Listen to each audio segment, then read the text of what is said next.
आज के इस न्याय संकल्प सभा, स्वाभिमान सभा में मौजूद कांग्रेस पार्टी के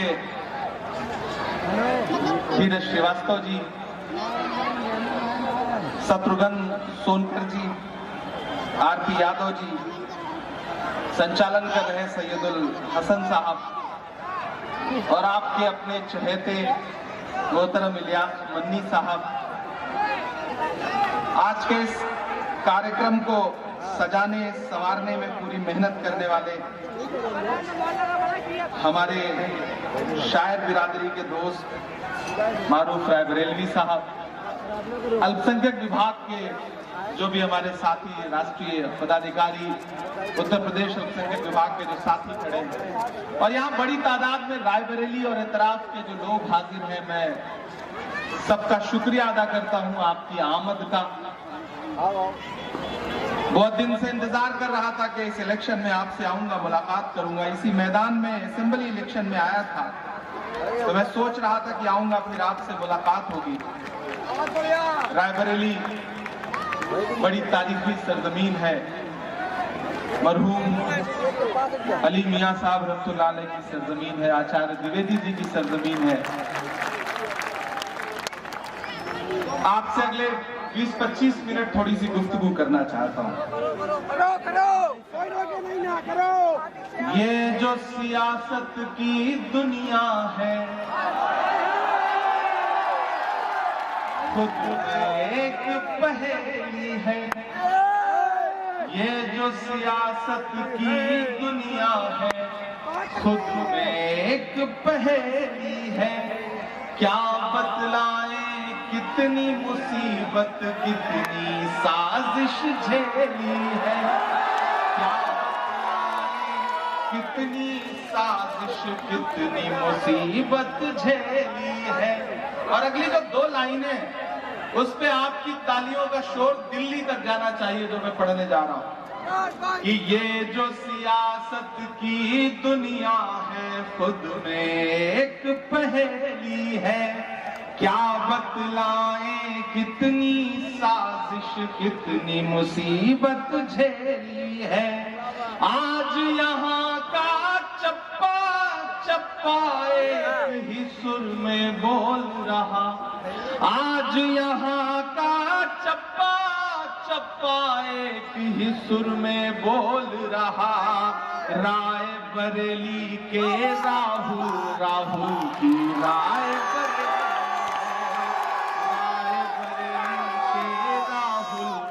राहुल की रायबरेली है। आज यहाँ का चप्पा चप्पा एक ही सुर में बोल रहा। रायबरेली के राहुल राहुल की रायबरेली है। रायबरेली के राहुल राहुल की रायबरेली है। मेरी आंखों के सामने हजारों की तादाद में रायबरेली के जिंदा दिल लोग मौजूद हैं। यहाँ बुजुर्ग हैं, माएं हैं, नौजवान साथी हैं, बहनें हैं और खुशी की बात यह है कि बिल्कुल नई नस्ल छतों तक पे यहाँ बैठी है। मैं अगले 20-25 मिनट आपसे थोड़ी संजीदा गुफ्तगू करना चाहता हूँ। मेरे भाई, अगर आपको लगता है कि 20 मई को जो लोकसभा का आपके लोकसभा क्षेत्र में चुनाव है वो सिर्फ एक सांसद चुनने का चुनाव है, तो गलतफहमी के शिकार हैं आप। अगर आपको यह लगता है कि आप जाकर के ईवीएम का बटन दबा के सिर्फ एक मेंबर आप पार्लियामेंट चुनेंगे तो गलत। ये चुनाव दो विचारधाराओं के बीच में है। एक तरफ वो ताकतें खड़ी हैं जो खुलेआम मंचों से ये कह रही हैं कि हमें बहुमत दो क्योंकि हमें भारत का संविधान बदलना है। चाहे वो नरेंद्र मोदी जी के साथी अनंत हेगड़े हो, ज्योति मिर्धा हो, लल्लू सिंह हो या फिर उनके पोस्टर बॉय अरुण गोविल हो, उनके पिछले 1 महीने के भाषण उठा करके देखिए। पूरी बेशर्मी के साथ उनके भाषणों में यह बात शामिल है कि हमें बहुमत दो क्योंकि हमें संविधान बदलना है। एक तरफ नरेंद्र मोदी जी खड़े हैं जिनके सहयोगी ये कह रहे हैं कि हमें संविधान बदलना है, और एक तरफ राहुल गांधी खड़े हैं जो ये कह रहे हैं कि मेरे जिस्म में जब तक एक भी सांस बाकी है, ना तो हम भारत के संविधान पर आंच आने देंगे, ना भारत के लोकतंत्र पर आंच आने देंगे। ये लड़ाई बहुत बड़ी है, ये लड़ाई बहुत अहम है। रायबरेली वालों, इस जरूरी लड़ाई में रायबरेली ने राहुल को चुना है और राहुल ने रायबरेली को चुना है। किसी मां के लिए कितना मुश्किल होता होगा ये इंतखाब करना कि इस मुश्किल लड़ाई में अपने बेटे को मोर्चे पर कहां से भेजे। लेकिन सोनिया गांधी जी से जो आपका जज्बाती रिश्ता है, सोनिया जी को रायबरेली की मिट्टी के जर्रे जर्रे पर इतना यकीन है, इतना एतबार है कि ऐसे वक्त में जब पूरी सरकारी मशीनरी चुनाव लड़ रही हो, ऐसे वक्त में जब सिर्फ भाजपा चुनाव नहीं लड़ रही है बल्कि ईडी, सीबीआई, आईटी जितनी एजेंसियां हैं वो सब मिलकर चुनाव लड़ रही हो, ऐसे वक्त में सोनिया गांधी जी ने अपने चश्मे चराग को यह कहकर के रायबरेली के हवाले किया है कि रायबरेली वालों, अब आपका राहुल आपके हवाले है। मैं पूरे हिंदुस्तान के अलग अलग सूबों में चुनाव प्रचार करता हुआ यहां पहुंचा हूं। रात महाराष्ट्र में था, मुंबई में, उससे पहले बंगाल में था, बिहार में था, राजस्थान में था, केरल में था, आंध्र प्रदेश में था, जम्मू कश्मीर में था, उत्तराखंड में था। मैं यहां खड़ा होकर के पूरी जिम्मेदारी से रायबरेली को बताना चाहता हूं कि टीवी चैनल वाले चाहे जो माहौल बनाए, लेकिन जमीनी सच्चाई ये है कि टीवी चैनल भले ही नरेंद्र मोदी जी को चुनाव जिता रहे हो, लेकिन जमीन पर जनता इंडिया गठबंधन को, कांग्रेस पार्टी को चुनाव जिता रही है। मैं पूरे देश में इस बात को देख करके अपनी आंखों से तब आपके दरमियान आया। आपने इस बात को महसूस भी किया होगा, आजकल प्रधानमंत्री जी बड़ी बहकी बहकी बातें कर रहे हैं, कब क्या बोल रहे हैं, सुबह इंटरव्यू में कुछ और बोलते हैं, अगले 2 घंटे बाद भाषण में कुछ और बोलते हैं। ये जो भाषा लड़खड़ाई है, ये जो चेहरा निस्तेज हो गया है, ये जो जमीन खिसक गई है पैर के नीचे, इस आहट को महसूस करो रायबरेली वालों। आने वाले दिनों में 4 जून को जब हिंदुस्तान में लोकसभा चुनाव का रिजल्ट आएगा तो रायबरेली ही नहीं पूरा हिंदुस्तान देखेगा कि राहुल गांधी जी ने जो भविष्यवाणी की है, राहुल गांधी जी ने जो भविष्यवाणी की है वो कितनी सच साबित हुई है। राहुल गांधी जी ने पिछले दिनों जब प्रेस कॉन्फ्रेंस में ये कहा था, रामलीला मैदान में खड़े होकर के ये कहा था इंडिया गठबंधन की पहली रैली में कि इस लोकसभा चुनाव में भारतीय जनता पार्टी 180 सीट का आंकड़ा नहीं पार करेगी, नहीं पार करेगी, नहीं पार करेगी। अब अगर राहुल गांधी जी ने कहा है तो इसे पत्थर की लकीर समझा जाए, क्योंकि जब प्रधानमंत्री जी 2018 में कोरोना आने से पहले इंडिया गेट के सामने अल्पसंख्यक विभाग की प्रदर्शनी में बाटी चोखा खा करके फोटो पोस्ट कर रहे थे, तब राहुल गांधी ने कहा था कि देश में कोरोना की सुनामी आने जा रही है।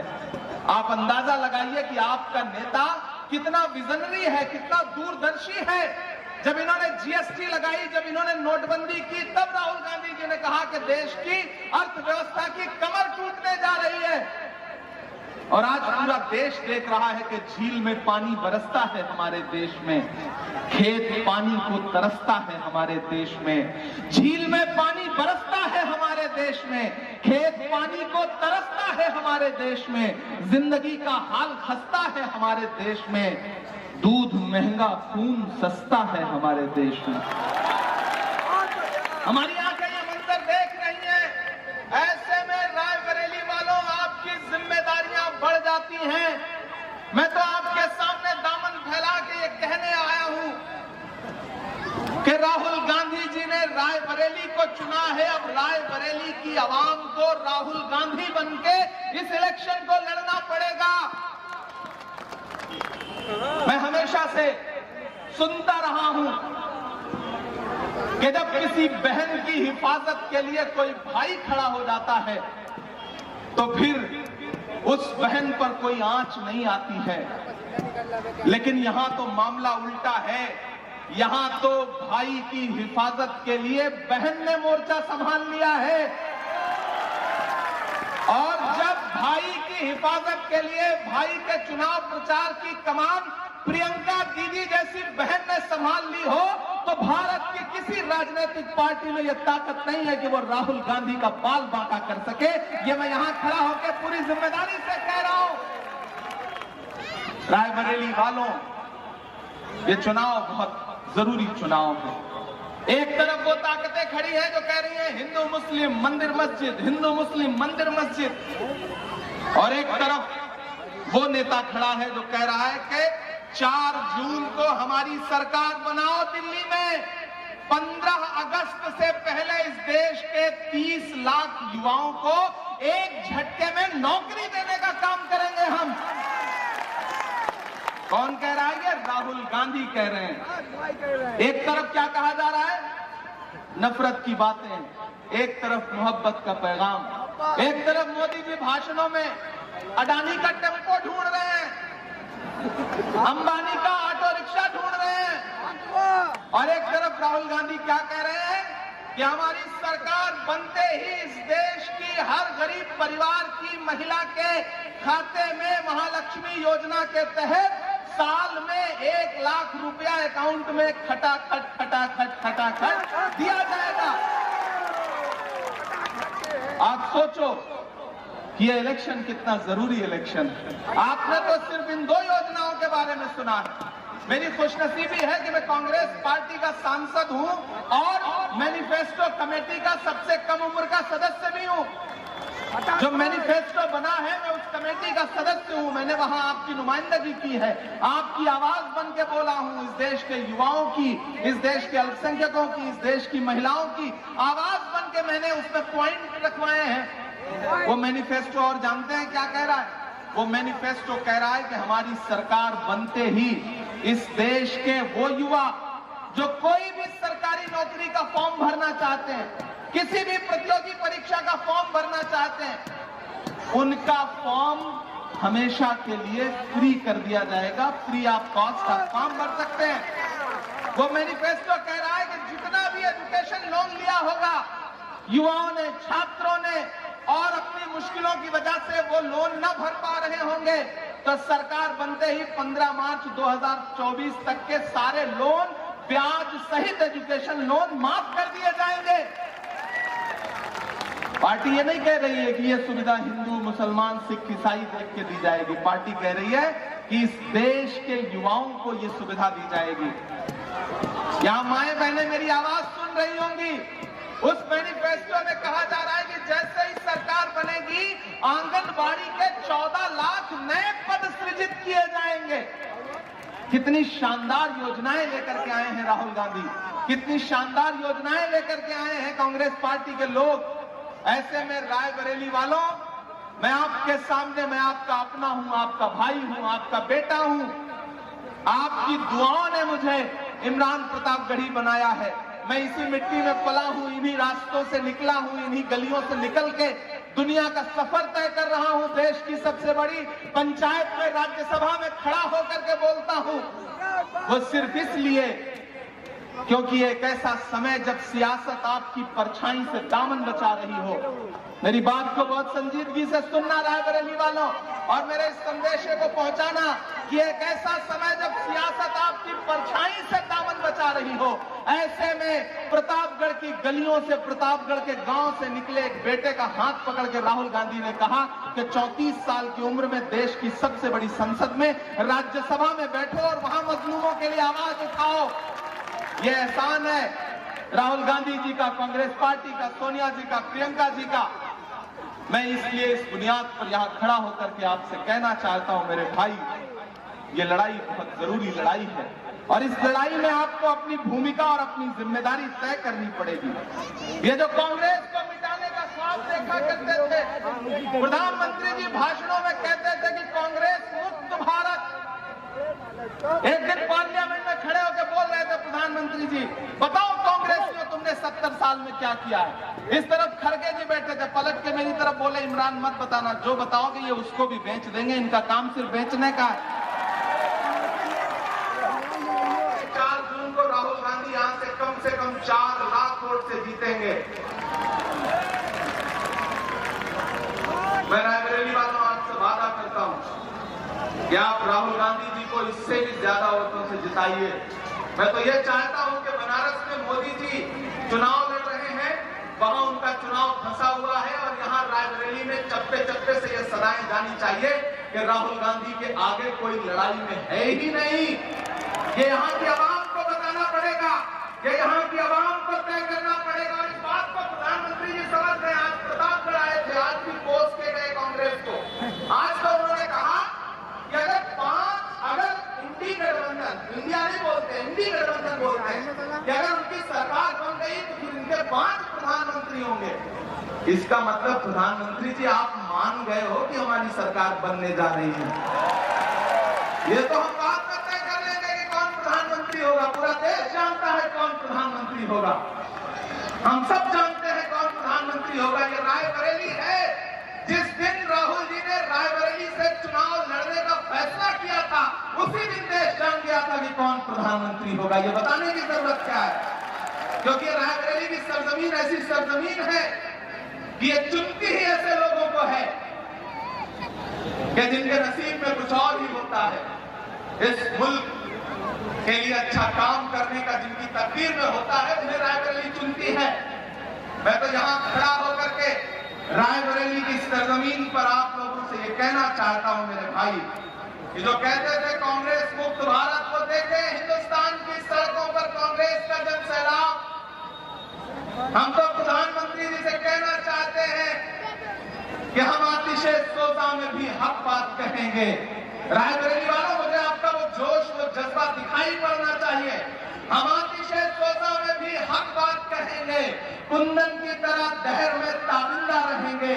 तारीख बताती है कि हर दौरे सितम में हम जिंदा थे, हम जिंदा हैं, हम जिंदा रहेंगे। कोई ताकत कांग्रेस पार्टी को मिटा नहीं सकती है, कोई ताकत कांग्रेस पार्टी को मिटा नहीं सकती है। रायबरेली वालों, कांग्रेस की सरकारों में भी चेचक के, पोलियो के, प्लेग के, सबके टीके लगे थे, याद है? लेकिन क्या कभी सुना कि किसी टीके का, किसी वैक्सीन का कोई साइड इफेक्ट हुआ? नहीं हुआ ना। मैं पार्लियामेंट की हेल्थ कमेटी का मेंबर हूं। मैंने पार्लियामेंट में यह मुद्दा उठाया था। आज से 1 साल पहले मैंने पार्लियामेंट की हेल्थ की स्टैंडिंग कमेटी में यह मुद्दा उठाया। ये जो 20-20 साल के नौजवान, 30-30 साल के नौजवान क्रिकेट खेलते हुए, जिम करते हुए, चलते हुए सड़कों पर तड़प तड़प के हार्ट अटैक से दम तोड़ दे रहे हैं, इसके लिए जांच कमेटी बननी चाहिए। लेकिन अफसोस, वो सरकार जिसने वैक्सीन बनाने वाली कंपनी से भी चंदा लिया हो, उसका नारा तो बस यही रहेगा ना कि चंदा दो धंधा लो, चंदा दो धंधा दो।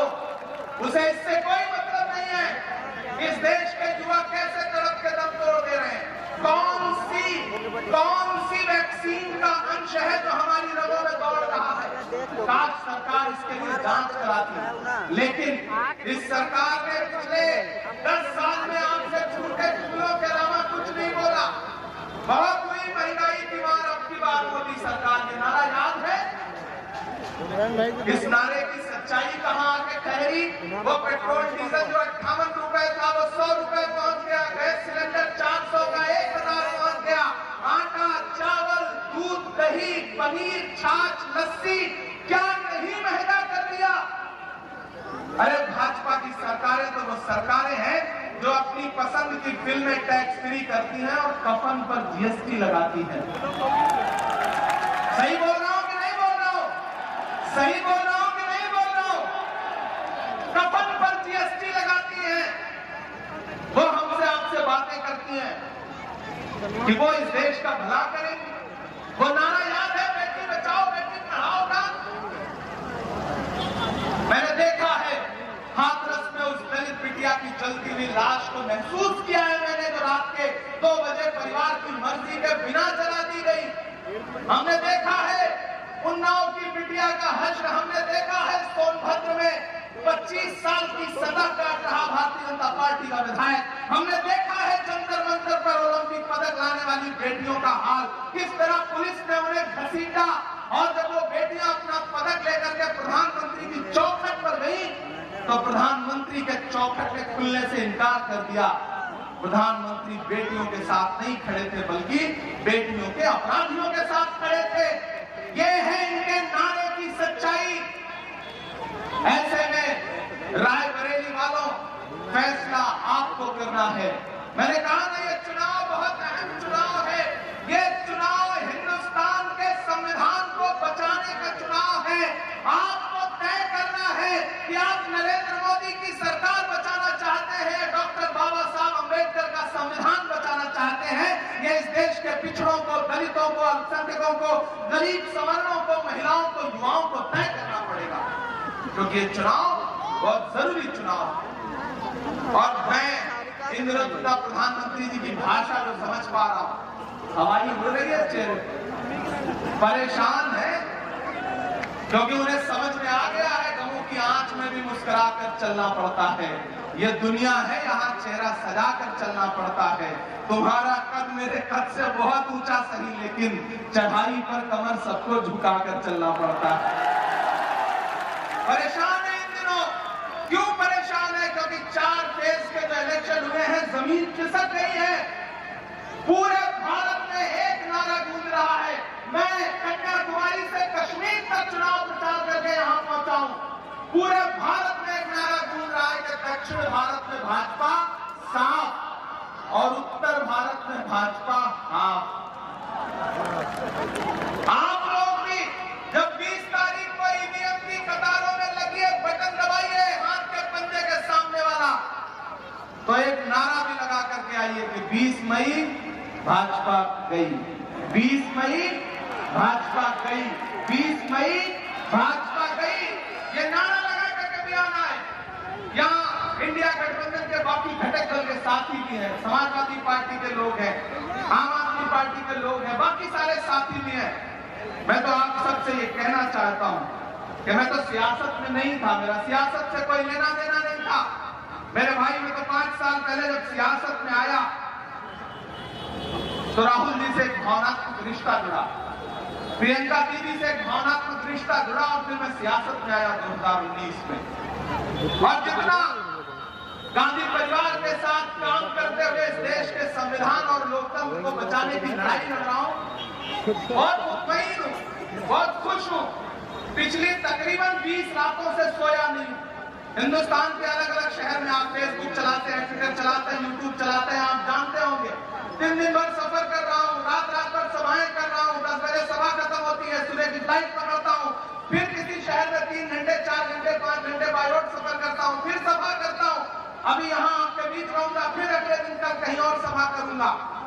पूरे देश में जाकर के एक बात आपसे कहना चाहता हूँ, रायबरेली वालों, कि आपने सोनिया जी जैसी सादगी और शराफत की प्रतिमूर्ति को अपना सांसद चुन के रखा है। अब सोनिया जी ने आपके बीच में राहुल गांधी जी को आपका प्रत्याशी बना के भेजा है। मैं राहुल जी के साथ चलता हूं। भारत जोड़ो यात्रा में कन्याकुमारी से कश्मीर तक जब राहुल गांधी जी 4000 किलोमीटर पैदल चल रहे थे, तो मैं उनके कंधे से कंधा मिलाकर चल रहा था। जब मुझसे मीडिया के साथी कहते थे कि इमरान साहब नफरत के खिलाफ, राहुल गांधी एक नारा लगा रहे हैं कि नफरत छोड़ो, भारत जोड़ो, नफरत के बाजार में मोहब्बत की दुकान खोली है। आप तो शायर हैं, आप राहुल गांधी के साथ चल रहे हैं, आप क्या कहेंगे? तब मैं शेर पढ़ देता था कि जो हर जालिम से टकराएगी वो आंधी बनाऊंगा, जो हर जालिम से टकराएगी वो आंधी बनाऊंगा। नए अंग्रेज आए हैं, नया गांधी बनाऊंगा। मैं चला हूं राहुल गांधी के साथ, कंधे से कंधा मिला करके। मेरा कभी कभी मन करता है, मैं उनसे बड़ा मेरा भावनात्मक रिश्ता है, बड़ा जज्बाती रिश्ता है। उस परिवार से मेरा तो कभी कभी मन करता है, जब प्रधानमंत्री जी राहुल गांधी जी के बारे में ओछी टिप्पणियां करते हैं, भाजपा वाले ओछी टिप्पणियां करते हैं, तो कभी कभी मेरा मन करता है कि मैं राहुल जी से पूछूं कि आप किस मिट्टी के बने हैं? राहुल जी किस मिट्टी के बने हैं आप? भारतीय जनता पार्टी की सोशल मीडिया हो,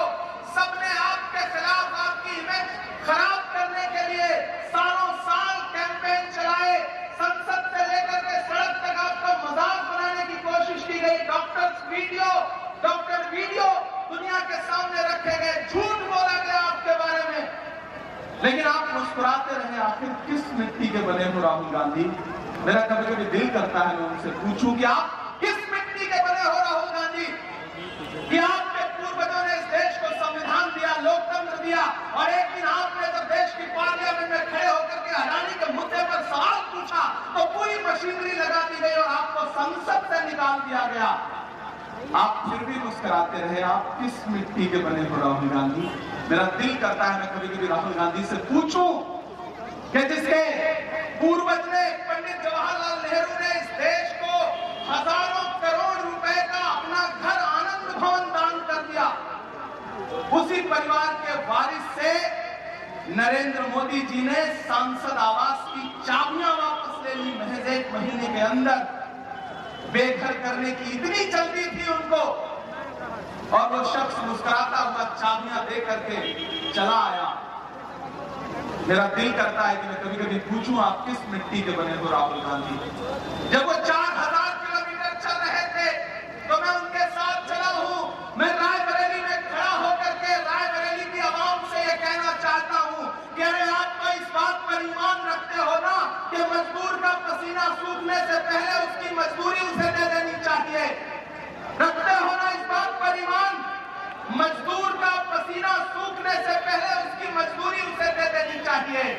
मैंने देखा है राहुल गांधी का बहता हुआ पसीना कन्याकुमारी से कश्मीर तक, मणिपुर से मुंबई तक।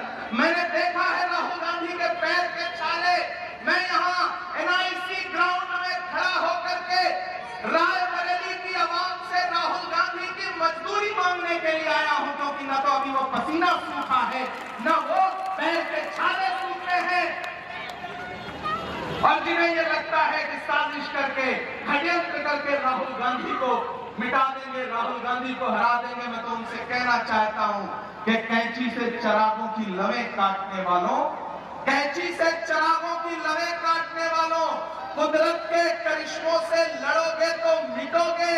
तुम फूल को चुटकी में मसल सकते हो, लेकिन खुशबू को बिखरने से नहीं रोक सकोगे। राहुल गांधी एक खुशबू का नाम है, मोहब्बत का नाम है। राहुल गांधी पर इतना हमला किया प्रधानमंत्री जी ने, लेकिन राहुल गांधी मुस्कुराते रहे और नारा लगाते रहे कि नफरत के बाजार में मोहब्बत की दुकान खोलनी है। प्रधानमंत्री कहते हैं राहुल गांधी तो शहजादे हैं, सुना है आपने उनका बयान? इस बीच भी कहते हैं, यहाँ संजय कपूर जी बैठे, हमारे दोस्त आरिफ है, सैफ है, धीरज यादव जी हैं। प्रधानमंत्री जी कहते हैं कि राहुल गांधी तो शहजादे हैं।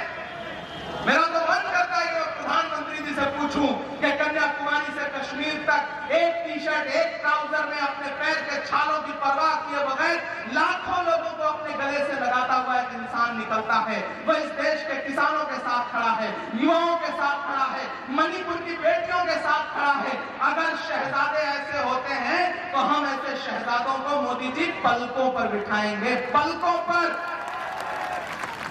आप राहुल गांधी को शहजादा कहते हैं और खुद को फकीर बताते हैं। वो फकीर जो 10 लाख रुपए का सूट पहनता है, मोबाडो का चश्मा पहनता है, मोबाडो की घड़ी पहनता है, 8,500 करोड़ के जहाज में दुनिया के चक्कर लगाता है और फिर भाषण देता है कि हम गरीबी खत्म करेंगे। अरे प्रधानमंत्री जी, गरीबी को मिटा देने की बातें सिर्फ बातें हैं। जो खुद दौलत के भूखे हैं, गरीबी क्या मिटाएंगे? गरीबों का लहू तो आपकी कारों का डीजल है। गरीबी मिट गई तो आप क्या रिक्शा चलाएंगे? हमें पता है आपका मकसद गरीबी मिटाना नहीं है। आपका मकसद इस देश से गरीबों को मिटाना है और उद्योगपतियों के खजाने भरने हैं।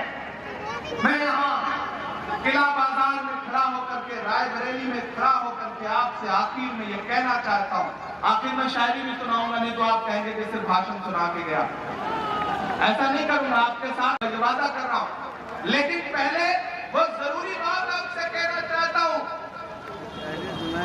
कि भाजपा के नेता आपके बीच में आएंगे, झूठ बोलेंगे, उनके झूठ पर एतबार मत करना। और परसों तो प्रधानमंत्री जी रो भी दिए। हालांकि 3-4 दिन पहले राहुल गांधी जी ने कहा था कि आखिरी हथियार रोना है, किसी मंच पर रोएंगे। तो प्रधानमंत्री जी एक चैनल को इंटरव्यू देते देते भावुक हो गए, रोने लगे। मुझसे मीडिया के साथी ने कहा कि इमरान साहब आप तो शायर हैं, आज तो प्रधानमंत्री जी भावुक हो गए, आप क्या बोलेंगे? मैंने कहा भाई मुझे तो एक शेर याद आ रहा है कि वो अब तिजारती पहलू निकाल लेता है, मैं कुछ कहूं तो तराजू निकाल लेता है, मैं इसलिए भी तेरे फन की कद्र करता हूं, तू झूठ बोल के आंसू निकाल लेता है। बड़े अदाकार हैं वो, अमिताभ बच्चन जी से भी बड़े अदाकार हैं प्रधानमंत्री जी, इसमें कोई दो राय नहीं, मैं उनकी अदाकारी की कद्र करता हूं, लेकिन अदाकारों के हाथ में देश नहीं दिया जाता है। देश चलाने के लिए विजनरी इंसान चाहिए, एक सच्चा इंसान चाहिए, जो ये कह रहा हो कि हम मनरेगा के मजदूरों की दैनिक जो न्यूनतम वेतनमान है उसको बढ़ा करके 400 रुपए करेंगे, जो ये कह रहा है कि हम इस देश के श्रमिकों के साथ न्याय करेंगे, युवाओं के साथ न्याय करेंगे, जो ये मैनिफेस्टो में कह रहा है कि आप लोग खेलना चाहते हैं, वो युवा जो अच्छा खेलना चाहते हैं, स्पोर्ट्स करना चाहते हैं, उनके लिए हर महीने 10,000 रुपए की स्पोर्ट की स्कॉलरशिप देने की बात कर रही है कांग्रेस पार्टी। ऐसे में रायबरेली वालों, फैसला तो आपको करना पड़ेगा, और फैसला करने के लिए मुझे आपसे बस ये कहना है कि मेरे भाई, इस चुनाव में सिर्फ वोट देने भर से काम नहीं चलेगा। आपसे एक छोटी सी शिकायत भी कर रहा हूं, आप जब सुबह चाय की दुकान पे बैठते हैं तो 2 मिनट में चीफ मिनिस्टर बदल देते हैं, और फिर जब चाय खत्म होने लगती है तो खत्म होते होते देश का प्राइम मिनिस्टर बदल देते हैं। तो क्या आप रायबरेली के लोग हैं? आपने तो अपने आंगन में प्रधानमंत्री और बड़े बड़े मंत्री देखे हैं, लेकिन इस बार आपको उससे आगे 2 कदम जाना पड़ेगा। आप वोटिंग के दिन आपको लगता है कि राहुल गांधी जी तो जीत ही रहे, कौन जाए बूथ पर, गर्मी बहुत होगी, लाइन बड़ी लंबी होगी। नहीं, अपने एक एक वोट की अहमियत समझो। 20 तारीख को सुबह घर में चाय बनी है या नहीं बनी है इसका इंतजार मत करो, नाश्ता किया है या नहीं किया है इसका इंतजार मत करो, क्योंकि दुनिया की बड़ी से बड़ी क्रांति भूखे पेट होती है। तो ये इंतजार मत करो कि खाना खा के जाना है, बस ये इंतजार करो कि सुबह हो, वोटिंग मशीन शुरू हो और बूथ पर जाओ, अपने दोस्तों को, रिश्तेदारों को, सबको लेके जाओ और अपना एक एक वोट हाथ के पंजे के सामने वाले बटन पर दबा करके आओ। आपका वोट सिर्फ राहुल गांधी जी को नहीं मिलेगा। मैं राहुल गांधी जी के लिए वोट मांगू, मेरी इतनी विश्वास नहीं है, आप तो देंगे ही। बस मुझे ये कहना है कि आपका वोट सिर्फ राहुल गांधी जी को नहीं मिलेगा, डॉक्टर बाबा साहब अम्बेडकर जी के सच्चे अनुयायी मल्लिकार्जुन खड़गे जी को मिलेगा, आपकी पुरानी सांसद, आपके परिवार की सदस्य श्रीमती सोनिया गांधी जी को मिलेगा, आपकी बहन प्रियंका गांधी जी को मिलेगा, आपका दिया गया एक एक वोट अखिलेश यादव को मिलेगा, आपका दिया गया एक एक वोट इमरान प्रतापगढ़ी पर पर्सनल एहसान होगा। ये दामन फैला के आपसे कहने आया हूं मेरे भाई कि मेरे जैसा कोई नौजवान इस देश की संसद में पहुंचने का शायद सपना भी बड़ी मुश्किल से देख पाता, लेकिन राहुल गांधी जी ने इतनी कम उम्र में आपके बेटे को, आपके भाई को, आपके बीच के एक इंसान को जो आपके मुद्दों पर लड़ता रहा है, उसको सीधे इस देश की पार्लियामेंट में पहुंचाया।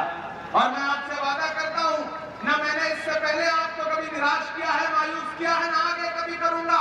चाहे इस देश की सड़कें हो या इस देश की संसद हो, इमरान प्रतापगढ़ी आपके मुद्दों पर आवाजें बुलंद बोलता रहेगा, लड़ता रहेगा अपनी आखिरी सांस तक, क्योंकि मैं इसलिए जिंदा हूं कि मैं बोल रहा हूं, दुनिया किसी गूंगे की कहानी नहीं लिखती।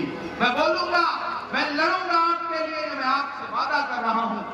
मैं चाहता हूं कि आप मुझसे ये वादा करें कि आप अपना एक एक वोट लेकर के घर के बाहर निकलेंगे, दोस्तों को, रिश्तेदारों को, सबको फोन करें और एक एक वोट राहुल गांधी जी के लिए घर से लेकर के निकलें। आखिर में आपको एक नज्म सुनाऊंगा, जब तक नहीं सुनाऊंगा तब तक मजा नहीं आएगा। अभी गृह मंत्री जी आए थे और ये कह के गए रायबरेली में कि ऐसा होने जा रहा है, वैसा होने जा रहा है। मैं तो 4 मिसरे पढ़ रहा हूं कि दायरे में सिमट के आएगा। इधर जो लोग खड़े हैं, उधर जो लोग खड़े हैं, जो छतों पर है, इलेक्शन सिर्फ वोट देने का नाम नहीं है, इलेक्शन सपोर्ट देने का भी नाम है। आपका जोश, आपका जज्बा, आपका हौसला ताकत है हमारी। हम आपसे ताकत मांगने के लिए आए हैं, वोट मांगने तो आए ही आए हैं। तब हम आपकी मोहब्बत की बुनियाद पर ये कह रहे हैं कि दायरे में सिमट के आएगा, हर रवायत से हट के आएगा। मेरी ये पंक्तियां पहुंचाइएगा राहुल जी तक और पहुंचाइएगा नरेंद्र मोदी जी तक भी कि दायरे में सिमट के आएगा, हर रवायत से हट के आएगा। आंधियों को जरा खबर कर दो, तैयार रहना रायबरेली वालों, आंधियों को जरा खबर कर दो, शेर वापस पलट के आएगा, शेर वापस पलट के आएगा। याद है 2014 का भाषण भाइयों बहनों, देश के खजाने की चाबी मेरे हाथ में सौंप दो, मैं देश नहीं बिकने दूंगा। मैंने पार्लियामेंट में भी ये सवाल पूछा, यहां भी पूछ रहा हूं कि कहां सोया है चौकीदार, कहां सोया है चौकीदार। मोबाइल की लाइट जल सकती है आपकी, अगर जल सकती है तो सब कोई जलाइए। कहां सोया है चौकीदार, कहां सोया है चौकीदार। विजय माल्या नाक के नीचे से हो गया फरार, कहां सोया है चौकीदार, कहां सोया है चौकीदार। के चाय बेचने वाला, ऐसे कमजोर ताली में सुनोगे तो काम नहीं चलेगा।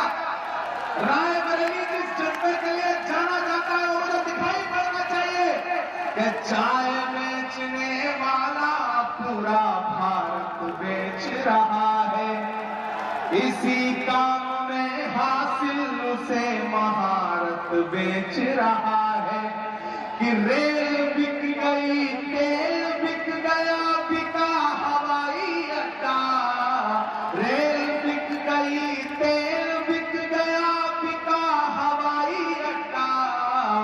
सब कुछ बिकता देख के खुश है अपने जेपी नड्डा। कि जनता महंगाई की मारी करती हाहाकार, कहां सोया है चौकीदार, कहां सोया है चौकीदार। रायबरेली वाला मुझसे वादा करो, अपना एक एक हाथ उठा करके कि आप 20 मई को घरों से बाहर निकलोगे और अपना एक एक वोट लेकर के जाओगे, हाथ के पंजे के सामने वाला बटन दबाओगे और राहुल गांधी जी को कम से कम 5 लाख वोटों से विजयी बना करके देश की पार्लियामेंट में पहुंचाओगे। ये मैं वादा चाहता हूं आपसे, आपका मैं चाहता हूं कि मेरे साथ, मैं जल्दी नारे नहीं लगाता, लेकिन आज आपका जोश देख के मेरा मन कर रहा है कि मैं नारा लगाऊं।